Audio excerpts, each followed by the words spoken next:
Good morning student, welcome in online class 10th class chapter 2 संघर्षकालीन भारत 1206 ईस्वी से 2051 ईस्वी तक। इसके पहले वाली क्लास में मैंने आपको दिल्ली सल्तनत और खिलजी वंश के बारे में बताया था। आज हम पढ़ेंगे तुगलक शासनकाल, तुगलक वंश, सैयद वंश, लोदी वंश और सल्तनत कालीन प्रशासन। ठीक है, आज फर्स्ट है तुगलक वंश कि खुसरो शाह की हत्या करके गाजी मलिक अथवा तुगलक गाजी गयासुद्दीन तुगलक 1320 ईस्वी में दिल्ली का सुल्तान बना। कि इसके खिलजी वंश का अंतिम नसरुद्दीन जो था उसके बाद खिलजी जो अंतिम शासक था उसकी हत्या करके गयासुद्दीन तुगलक दिल्ली का सुल्तान बना। सुल्तान बनते ही उसे प्रांतीय विद्रोह का सामना करना पड़ा। तेलंगाना के राजा प्रताप रुद्रदेव के खिलाफ उसने अपने पुत्र जूना खां को वारंगल भेजा। जाजनगर उड़ीसा में सैन्य अभियान किया गया जिसमें उलुग खां की विजय हुई। गयासुद्दीन का अंतिम सैनिक अभियान बंगाल के विद्रोह का दमन था। दिल्ली वापसी पर आयोजित स्वागत समारोह में एक लड़की के भवन से गिरने से 1325 ईस्वी में उसकी लकड़ी के भवन से गिरने से 1325 में उनकी मृत्यु हो गई। कि वो लकड़ी का एक भवन था, उससे नीचे गिरा तो उसके उपरांत उनकी मृत्यु हो गई। तत्पश्चात उनका पुत्र जोना खां मोहम्मद बिन तुगलक के नाम से सुल्तान बना। उसका नाम कई संज्ञाओं से जोड़ा जाता है। सुल्तान ने 1327 से 1335 ईस्वी तक देवगिरी को अपनी राजधानी बनाकर रखा और उसका नाम दौलताबाद रखा। 1330 ईस्वी में तांबे और कांसे के मिश्रित सिक्के चलाए गए। लोगों ने जाली सिक्के बनाकर आरंभ कर दिया था, अतः सांकेतिक मुद्रा बंद करनी पड़ी और मोरक्को का यात्री इब्न बतूता लगभग 1333 ईस्वी में भारत में आया। सुल्तान ने उसे दिल्ली का काजी नियुक्त किया गया था। 1342 ईस्वी में राजदूत बनाकर चीन भेजा गया। फिरोज शाह ने 2 बार सैन्य अभियान किया परंतु दोनों बार ही असफल रहा। फिरोज शाह ने सरकारी एवं सेना की नौकरी को वंशानुगत बना दिया।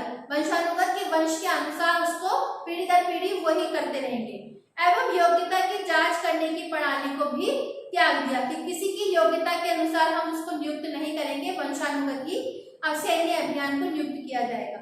उसने अपने पुत्र फतेह खान का अपना उत्तराधिकारी नियुक्त कर सिक्कों पर अपने नाम के साथ उसका नाम भी अंकित करवाया। फिरोज ने भवन निर्माण कला को अत्यधिक महत्व दिया। हिसार, फिरोजा, फिरोजाबाद एवं जौनपुर आदि नगर बसाए। टोपरा और मेरठ से अशोक स्तंभ दिल्ली लाए गए परंतु विद्वान उन्हें पढ़ा न सके। फिरोज की सबसे बड़ी उपलब्धि थी हासी और सिरसा के क्षेत्रों में पानी की कमी को दूर करने के लिए नहरों की खुदाई करवाई। एक नहर सतलज नदी के दीपालपुर के तथा दूसरी यमुना नदी के सिरमुरपुर के पास खुदवाई गई और उपज वृद्धि और अकाल से निपटने के लिए इस नीति को अपनाया गया। गैर शरीयत को हटा दिए गए। केवल 4 मुख्य कर रखे गए, खराज, जकात, खम्स और जजिया। दासों की संख्या में असाधारण वृद्धि हुई। 1,80,000 यहाँ पे दासों को नियुक्त था। दीवाने बदनान के नाम से दासों के नाम में नया विभाग भी खोला गया और फिरोज ने दिल्ली में खरबूजों और अंगूरों की खेती को और प्रोत्साहित करके उसके अलग अलग बागान भी लगाए। 1388 में फिरोज शाह की मृत्यु हो गई और तुगलक वंश का अंतिम शासक नसरुद्दीन शाह मोहम्मद था।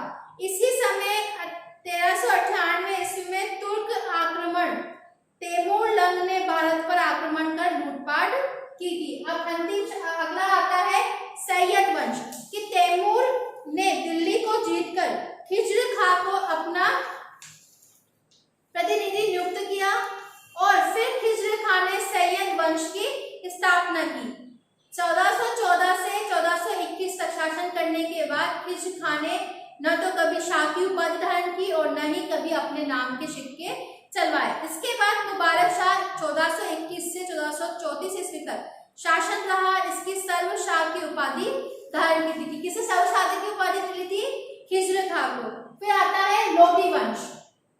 अंतिम सैयद शासक आलम शाह ने स्वेच्छा पूर्वक दिल्ली का शासन त्याग दिया और बहलोल लोदी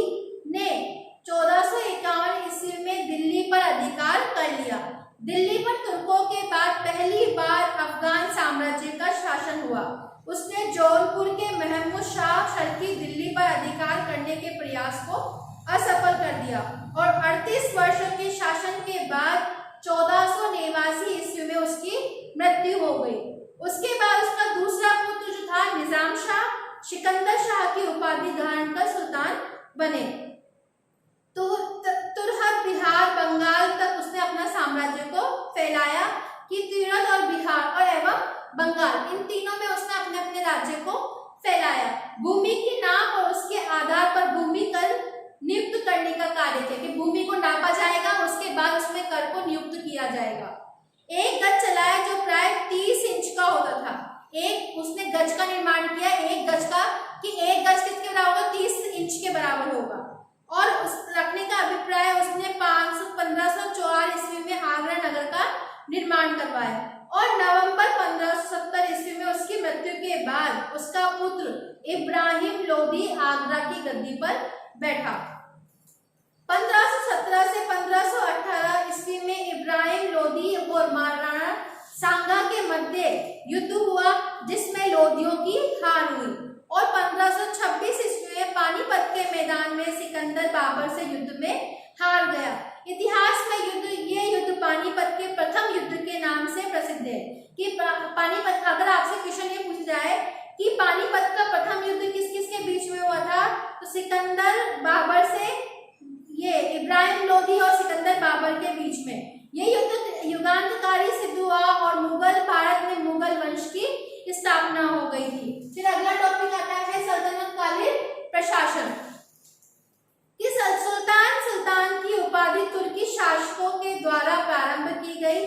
महमूद गजनवी सुल्तान की उपाधि धारण करने वाला पहला शासक था। कि महमूद गजनवी सुल्तान की उपाधि को धारण करने वाला उस समय का पहला शासक था। राज्य की संपूर्ण शक्ति सुल्तानों के हाथ में थी। पूर्णतः प्रशासन राजनीतिक और दोनों क्षेत्रों में अधिपति होता था। सुल्तानों की से अपेक्षा की जाती थी कि वह उलमा वर्ग की राय माने और सुल्तान की शक्ति पर अमीर वर्ग का प्रभाव रहा।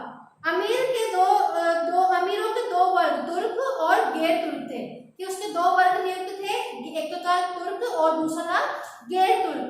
इल्तुतमिश के शासनकाल में 40 अमीरों का समूह चहलगानी किया जाता था। 40 अमीरों का एक समूह को चहलगानी के नाम से नियुक्त किया गया था। अयोग्यता के अनुसार अमीरों का दरबार में प्रभाव कम ज्यादा होता ही रहता था। वजीरों का कार्यालय दीवाने विजात किया जाता था। इसे वित्त विभाग कहा जाता था। मिस्टॉफी ये एक महालेखा परीक्षक होते थे, खजांची होते थे, मजमहदार, हिसाब संग्रहकर्ता इस विभाग के कर्मचारी थे। अलाउद्दीन खिलजी ने दीवाने वकूफ एवं अलाउद्दीन ने दीवाने एवं मुस्तखराज विभाग की स्थापना की थी। ये वित्त विभाग के अंतर्गत ही आते थे। दीवाने इंशा पर शाही पत्र व्यवहार का दायित्व था। दीवाने रियासत का कार्य विदेश मंत्री की तरह ही था। इसका कोष अलग होता था और इसमें धन प्राप्त कर एकत्रित करने का कार्य होता था। प्रांतीय शासन केंद्रीय शासन का प्रतिरूप था। प्रांतपतियों को नाजिम कहा जाता था और प्रांतपति को नियुक्त सुल्तान द्वारा ही की जाती थी। सिख जिले का राजस्व अधिकारी होता था और अंततः 1206 से 1526 ईस्वी तक दिल्ली सल्तनत काल में साम्राज्य सीमा तत्कालीन सुल्तनत की सैनिक शक्ति के अनुसार ही घटती और बढ़ती रही थी। आज मैंने आपको ये पढ़ाया था तुगलक शासनकाल का। ये दिल्ली सल्तनत के ही हिस्से थे जो आज इसका सल्तनत कालीन प्रशासन के समय इसका अंतिम शासक था। अब अगले उसमें अपन मुगल कालीन शासन पढ़ेंगे। आप सबको ये समझ में आ गया होगा। Thank you and have a nice day.